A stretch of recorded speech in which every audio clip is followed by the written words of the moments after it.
So again, thank you ladies so much for joining Real Women Sharing Big Stories Online Summit. Some of you are with me here now, so I'm going to watch it after. I have a special guest. She's from Namibia. So sorry for any internet connections issues because she's literally in the bush now.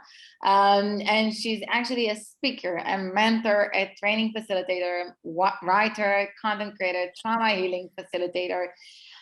So many things, so much inspiration, and she's going to speak about embracing the now, which is such an important topic.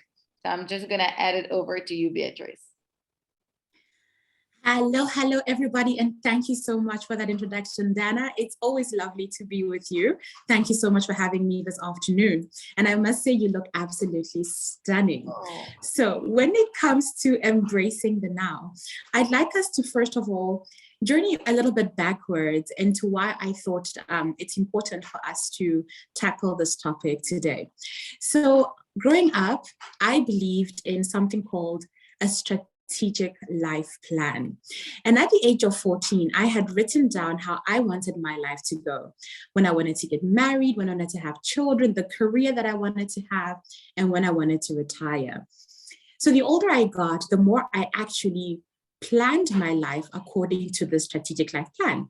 And it looked something like this: get married at 21, have my first child at 23, have all my kids before the age of 30, start a finishing school, and retire at 35. I thought, ooh, girl, that is the best plan ever. So I had the privilege of meeting my lovely husband in high school. I call him Captain. And he is my high school sweetheart. We never dated in high school. However, we were friends. And then in grade 12, he looked at me, asked me to close my eyes, go on one knee, which I did. And then he asked me to close my eyes. And then when I opened my eyes, he was on one knee and he asked me to marry him. So we moved from being friends to being engaged, and we had a 5-year courtship. And then we got married. In that process, I was studying at the University of Namibia, doing an honors degree in media and fashion simultaneously, and also doing another course in somatology as a beauty therapist. Why? Because I had a strategic life plan. And in the strategic plan, I wanted to be an amazing wife, a good mother, and an all-rounded human being. So I was working very hard in order to ensure that these goals that I had set for myself would come to pass. So moving forward, I graduated from university. A week later, I got married. I was like, yes, this is amazing. I'm 2 years behind my life plan. However, I think it's okay. Wanted to get married at 21, ended up getting married at 23. So not too bad. So we got married. And as the saying goes, first comes love, then comes marriage, and then comes Beatrice with a baby carriage, right? That is how the song goes. That is the plan that I had written for myself. And that is the idea that I thought that my life would go about. However, in 2012, we had our first pregnancy, and unfortunately, that pregnancy ended in a loss. To say I was devastated is beyond words. I never saw my life going down a trajectory whereby I would be burying a child of mine. I never saw myself to be a woman that felt that her own body had betrayed her. I never thought to be included in a section of women whereby you feel as if you cannot even trust yourself because what you were created to do, you're not able to do. So what that brought about was a lot of fear. It was a lot of anxiety, questions of, will it happen again? How are we going to do it again? How are we going to do it again? How are we going to go about it? Is it because of the doctors? Is it because of this? Is it because of that? And to make it worse, all the tests were done and the doctors found absolutely nothing wrong with me or my husband that had caused the loss. So we gritted our loins once again, healed as best as we could from the loss, and decided, you know what? We're going to try again. So in 2013, we were excited, a young married couple. At that time, I was 25 and my husband was 26. And we were like, yes, we are young. That's what the doctors told us, just try again. It's very rare that a miscarriage will happen again after a miscarriage has already occurred. Unfortunately, to our devastation, it happened again. And so it became our lives for 10 years, miscarriage after miscarriage after miscarriage. From blighted ovums to ectopic removals, to missed miscarriages, to spontaneous miscarriages, to spontaneous abortions, ladies, I've had them all. There was a time in my life where I began to ask myself, is there purpose in all of this? I resigned from my job because I thought, maybe it's the job. Maybe there is too much pressure. Maybe it's stress. So let me resign and become a professional housewife. So in 2016, my husband and I packed up everything and we moved from Windhoek to Swakopmund. In Swakopmund is a beautiful coastal town. That is where I still live. It's just that currently I'm in the bushes in Nokahanya, but usually I live at the coast in Swakopmund. And we thought, okay, new beginnings, fresh start. We're going to now just relax, calm down, bring forth the goodness, abundance, fertility, because remember, there is no medical reason as to why we keep losing the babies. So it must be stress. It must be something that we are doing in order to cause these things to happen. So I resigned, I stayed at home, I was calm, and then nothing. I wasn't getting pregnant. The pregnancies stopped. I wasn't getting pregnant. I stayed home for 6 months, no pregnancy. Okay, so now it moved from having losses and getting pregnant very easily, but having losses, and then suddenly to no pregnancy at all. So my husband and I reconvened and we said, you know what?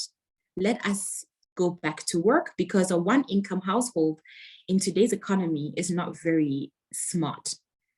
So I looked for jobs. At that time, I was working as a teacher and I started teaching grade 4 in a school here in Swakopmund. So I started teaching again. I really love teaching. I think there's just something very beautiful about imparting knowledge into little people.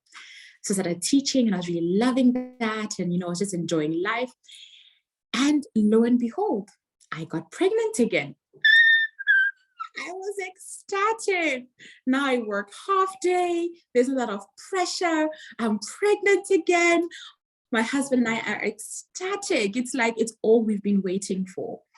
This pregnancy is going smoothly. To my knowledge, yes, I feel a bit of pain here and there, but the doctor said that is normal in early trimester. I'm going in for my checkups. I had a bit of a scare. They gave me some progesterone that is balanced. And I feel like my life is finally where it's supposed to be. Now, when going through this process, one thing that I began to do was putting a lot of my dreams and my desires on backhand, because I was so fixated on this dream coming to pass that I forgot to live in the now. I was always planning for the future, checking my temperature. When am I ovulating? No, I can't travel this weekend. I have to be home. No, it's my luteal phase. I can't move too much. Otherwise, I might disrupt the implantation of the baby. My whole life centered around getting pregnant and staying pregnant, to a point whereby I didn't have dates with my friends anymore. I lived on a routine schedule that surrounded my cycle. Period, ovulation, luteal phase, and starting that over again. So now finally I'm pregnant. I'm excited. My husband and I have this little secret that we can keep, that we can maintain. We're happy. And I'm beginning to slowly leave the house and start doing things that I enjoy once again. I'm teaching at school. The kids are excited, going through the day, Mrs. Schultz. And suddenly I feel this severe pain in my womb.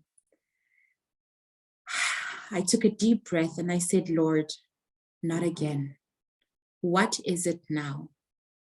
The pain grew from 0 to 10,000. It was so severe that it physically impaled me and I was unable to move. My class captain ran to the principal, called the principal to come down. The principal loved that woman. She's amazing. She literally carried me to the car. and they rushed me to the hospital. Upon arrival at the hospital, they realized that this baby had lodged itself in my fallopian tube. And unfortunately, they'd have to remove the baby. I lay there in bed and I asked myself, why? Why me? Why again? Why does this keep happening? The tears ran uncontrollably down my cheeks.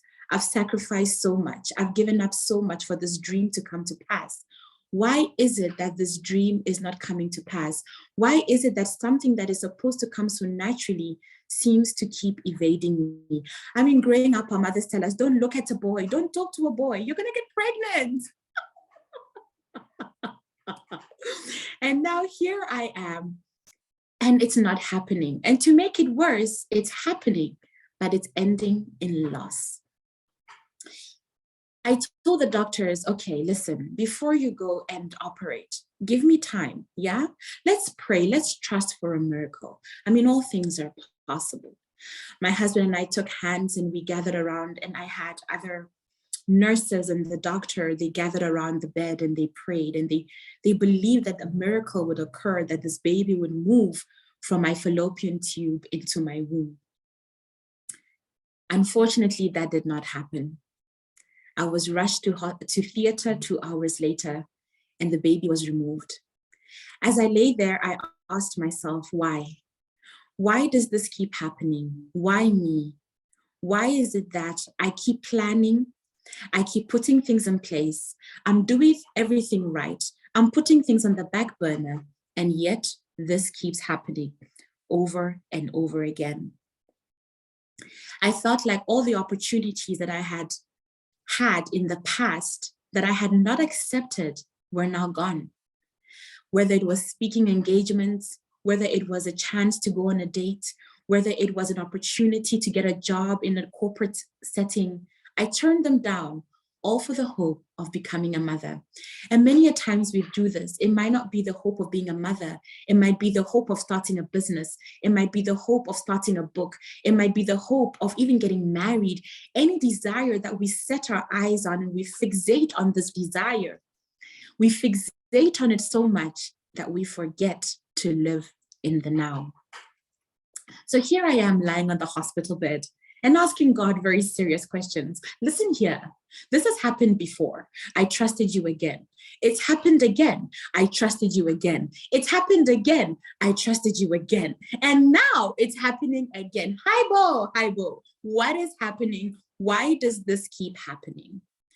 I found myself at the lowest point in my life because I thought that everything that I thought to be true and everything that I thought was for me was suddenly not for me. How many times do we start a business and in our mind we do our market research? We know that the business or the idea that we have is tangible, is profitable. This business is something that will touch lives. It is something that will heal. It is something that will be needed by society. And yet it seems so difficult for that business to kick off. You try everything you possibly can, and yet there are no clients. You try everything you possibly can, but your adverts somehow seem to have no views on social media platforms, no interactions, just crickets. Am I meant to do this? Is this what I was supposed to do? Or did I hear wrong? What is it that I was intended to do? Because of waiting on this dream, I sacrificed so many things. I sacrificed and I pushed and I persevered because I believed that yes, you fall, but you get up again and you keep committing and you keep pushing and you keep moving forward. I forgot what it meant to be happy. I forgot what it meant to have joy in my heart. I had to remind myself of what it meant to push past the desire to be happy and intentionally cultivate joy. When I started embracing the now and I started living in the present, I realized the things that I could still be grateful for. Yes, I didn't have a child. I still don't. But I have a community that loves me. I have a husband by my side. I have a business that is thriving. I have things that I can look up to and be grateful. Many times when we're so fixated on what we don't have, we easily forget what we do have. And because we forget what we do have, we no longer appreciate it. And funny enough, it also begins to go away. Ladies, this afternoon, I'd love to encourage you that when you have a dream, when you have a hope, try and not fixate on it as being your everything. Because even if it doesn't come to pass, the reality is that who you are and who you were created to be does not change because of what was not able to come to pass. I had to remind myself of who I am. I had to find identity not only in my uterus, but to find my identity in the holistic perception of who I am. And what that meant for me was to returning to my maker. I am a woman of faith, and I had to return to God and ask God, why is it that you made me Beatrice Schultz? What is the purpose that you have for Beatrice Schultz? What is it that you want me to execute on this earth? So I had to return to myself and remind myself of why is it that I was made. And in doing that, I was able to embrace the now. I was able to understand that although I have not yet attained what it is that I want to have, it does not mean that I cannot still enjoy what it is that I do have. It doesn't mean that I cannot still enjoy that I am alive, I am breathing, and I am surrounded by love. Now, this doesn't come easy, ladies. Whoo, I'll be the first person to tell you that. It is easier said than done. There is nothing more painful than burying a child. And there's nothing more painful than burying a dream that you truly believed would thrive. There's nothing more painful than being in a situation whereby you don't know whether you should keep pushing or if you should stop. Do I keep moving on? Do I go for IVF? Do I go for IUI? What do I do? Or do I just let it go? Because a lot of the aunties around you will tell you, when you don't think about it, it will just happen. It will just happen. Just stop thinking about it. You're stressing too much. And it's the same thing. In business, they tell you, no, keep creating content. Keep putting it out there. Just because nobody's liking it doesn't mean they don't see it. But sometimes you need that person to like it. You need to know that you are seen. You need to know that you are heard. You need to know that people value and trust that which you are putting out there. So again, I know that it is not easy. However, what I do know is that it starts with acknowledging the emotion that you are feeling. Ladies, it is okay to say, I'm not okay. This whole ideology of being the strong woman that is able to stand against trials and tribulations and all sorts of forces and still smile through the storm, I must say is one of the biggest parts of this journey that crippled me. In 2013, as I mentioned the loss there, I was a teacher at the time, and I was teaching in class when this loss occurred. I felt it's almost as if there was a floodgate, and I felt a gush. And I knew in my heart that I had lost this baby. I went to the bathroom, I put on a pad, I went back to my classroom, and I finished my lesson. In my mind, I was being a strong woman. Ooh, I'm strong. I got this. I can fight this. Nobody has to know about this. I'm strong. Finished my class, went back home, cried my eyes out, went to sleep, put ice on my face in the morning, put on my makeup, put on my lipstick, and went back to say, hello, good morning, little ones. How are you? Now, in my mind, I thought that I was doing myself a justice.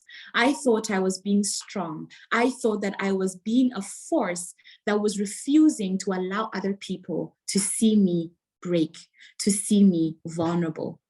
It took 10 years for me to be able to open my mouth and say, I've had a miscarriage. It is not an easy journey. It is not something easy to say. And after saying that, it felt like all the walls of shame that I had built around myself began to crumble. All the shameful things that I thought people would say to me, the fears that I thought that they would throw in my face, it didn't happen. Actually, the opposite happened. For the first time in my life, I felt safe. I felt like I wasn't pretending to be something I'm not. And I felt the embrace of a community that accepted me for who I am. So yes, it's scary to be vulnerable. It's scary to say that I'm not okay. But I have learned that being strong means that when pressures occur, you break. It's kind of like an ice cube. An ice cube is hard. When you apply pressure to it, it will break. However, water is malleable. It is soft. And when you bend it or when you apply pressure to it, it doesn't break, it bends. So acknowledge your emotion. Allow yourself to say that, yes, I'm not okay. However, I will be okay. And then I want you to replace the lie in your mind with the truth. So when it comes to planning and putting things in place and hoping for things in the future, and those things not coming to pass, your mind starts playing tricks on you. No, you're not good enough. You're not smart enough. Oh, that business venture was a stupid idea. You shouldn't have married that man. You know, it starts playing on your mind. No, you are the bad one. It's because of you. It's all your fault. You're not good enough. And I want you to be able to acknowledge those lies and replace them with the truth. I had to be able to stand in front of the mirror and tell myself, I am not broken. Yes, I may not have a living child in my arms, but that doesn't mean I am less of a woman than any other woman near me. And it wasn't an easy thing to do. However, the more I reminded myself of who I am, I was reminded that I am not just a uterus. I am not just my business. I am not just my marriage. It takes a lot to be who I am. So ladies, again, replace the lies that your mind begins to tell you when you're hoping for your dream and replace them with the truth. You are amazing. You are intelligent. You are beautiful. And yes, this dream has purpose. Sometimes in waiting on a dream, it might take many years for that dream to come to fruition.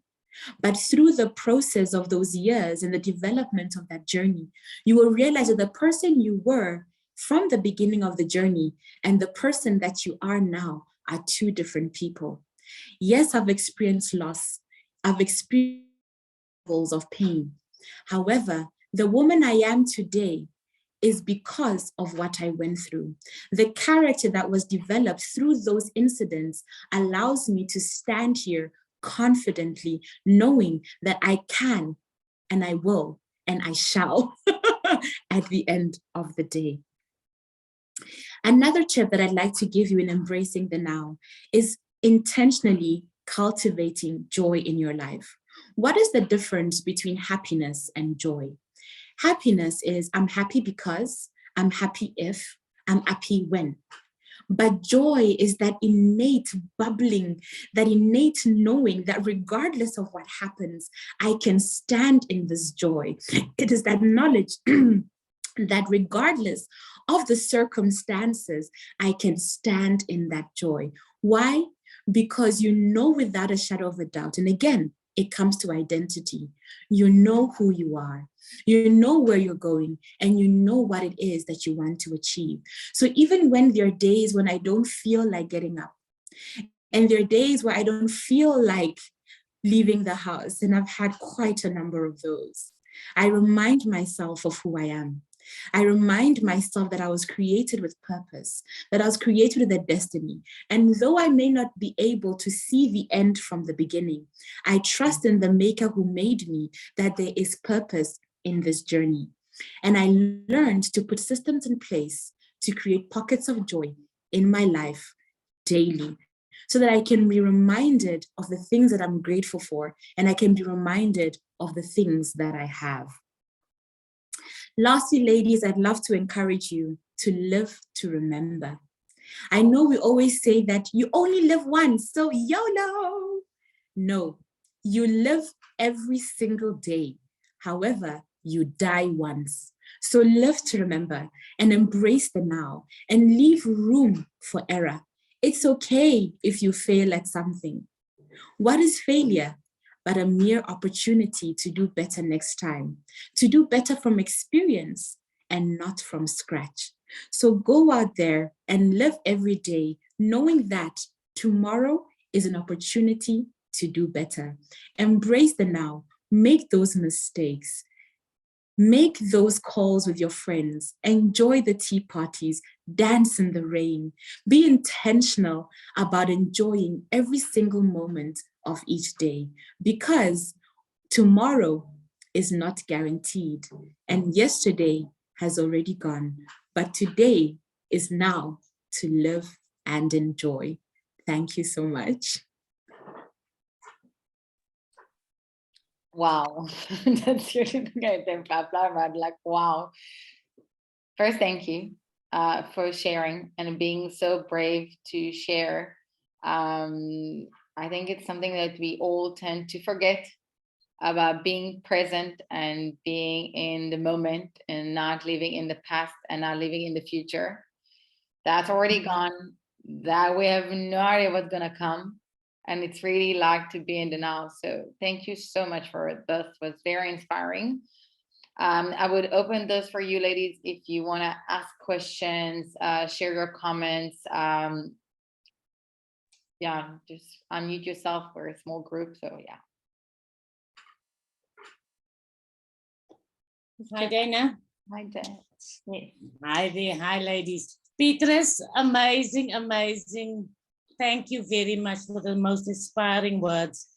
I can also relate to you with all the miscarriages. I'm now 54 or 53, 54 or 53, I don't even remember, because it's so not important because of all the knocks one take in life.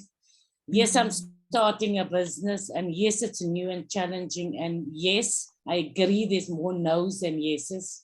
And what is so interesting, I found that we have ideas and we believe we're so passionate about our idea that we actually think that's the solution. And when you go into the testing, you find out, oh my word, I'm getting no responses, like you said, and you're like, okay, now what now? Because I mean, there's bills to be paid, there's stuff to be done.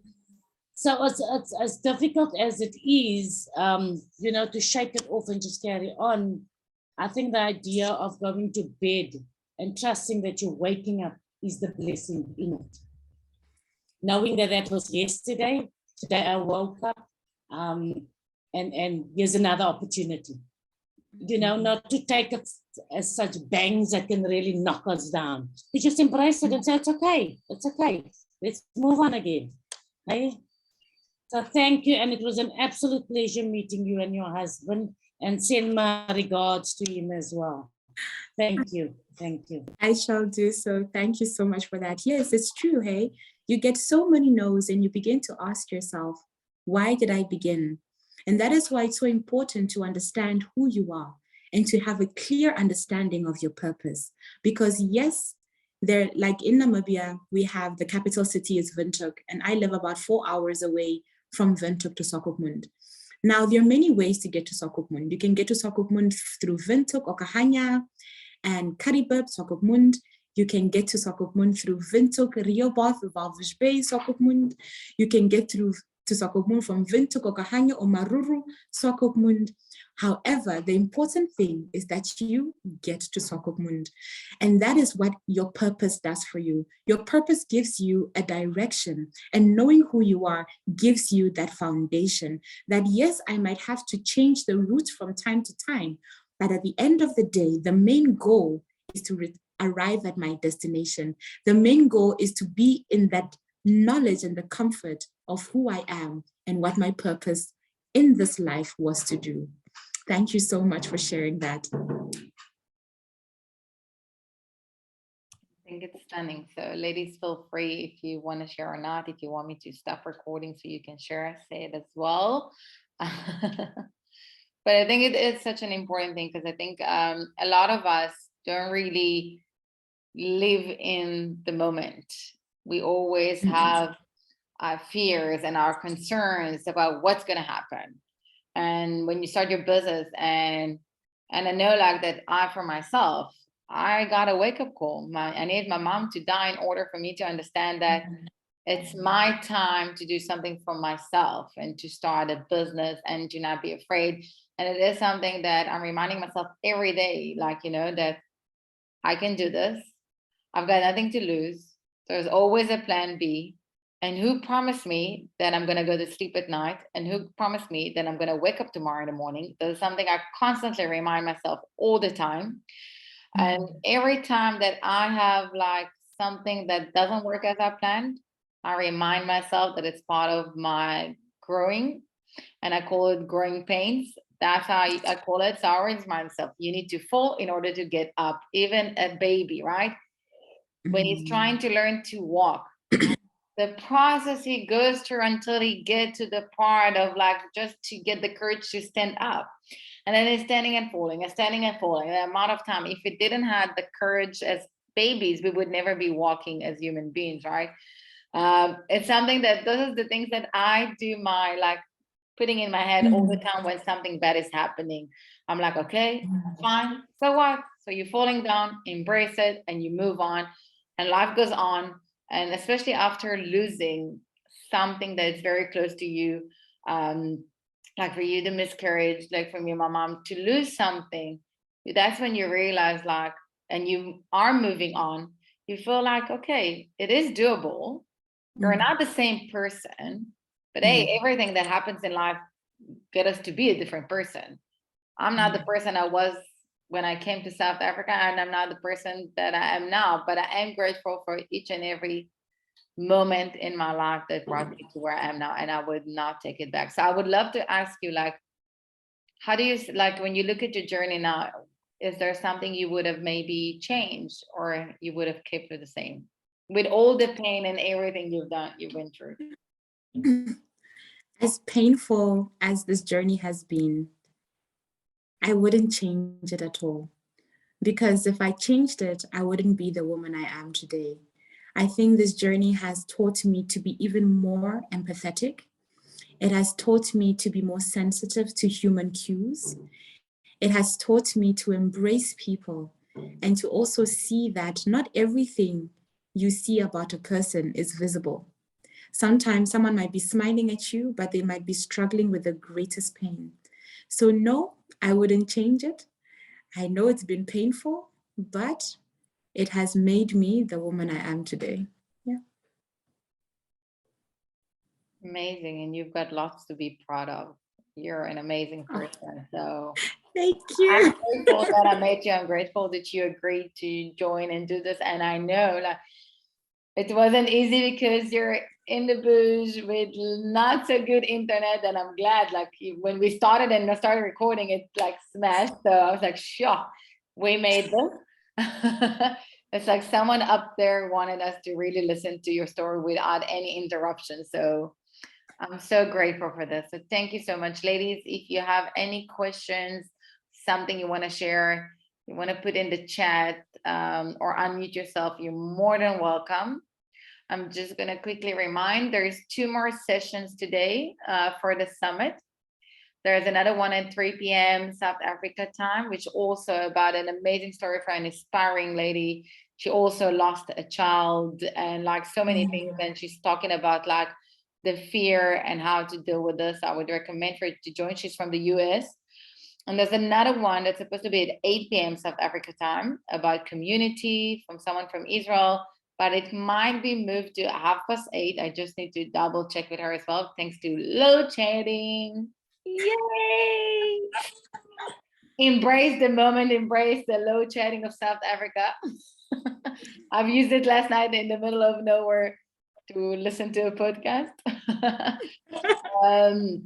And as I said, like once you join more than 3 sessions and up, you're entering a raffle to win some nice prizes, like one-on-one with me, Alison giving like her course, and Diane is giving 4 days with her on Telegram. So I think 3 of you for sure. I know Joanne, I think this is your first session, or so now you need to speed up. You have 2 more that you can do to join, because the raffle is going to be in the end of the last session. So that's the administration part of things. So yes, so if you don't have anything to ask or share, or maybe Beatrice, you want to say some final words? Yes, please. I'd like to end off by saying shame brews when we keep silent about the things that we go through. Shame breeds when we have gone through is spoken, is hushed in voices and secret corners. Shame takes root when we are silenced by society, when we give voice to our pain. One of my favorite poems is by Dr. Maya Angelou, and it speaks of rising above. May the last stanzas of this poem encourage you. And what you have been through does not define you. Remember that. What you have been through does not define you. It becomes a part of the story that you can use to build others up. If I hadn't gone through this, I wouldn't be able to sit here today and share my story and give hope to a woman that might be going through the same situation. Like I said, it doesn't have to be a loss of a baby. It can be a loss of a dream or the difficulty in achieving that dream. But know that it is part of your story, and sharing it will build others up. So out of the huts of history's shame, I rise. Up from a past that's rooted in pain, I rise. I'm a black ocean leaping and wide, welling and swelling, I bear in the tide. Leaving behind nights of terror and fear, I rise. Into a daybreak that's wonderfully clear, I rise. Bringing the gifts that my ancestors gave. I am the dream and the hope of the slave. I rise, I rise, I rise, I rise. Do not allow your failures to keep you captive, but instead expose them. Because once they have been exposed, they cannot keep you captive anymore. Thank you so much, Dana, for this opportunity. I wish you ladies all the best, and I cannot wait to see and hear all your stories of rising above your situations. I love it. I love that quote at the end. I love it. I love it. Definitely. Thank you so much. Really, like, wow.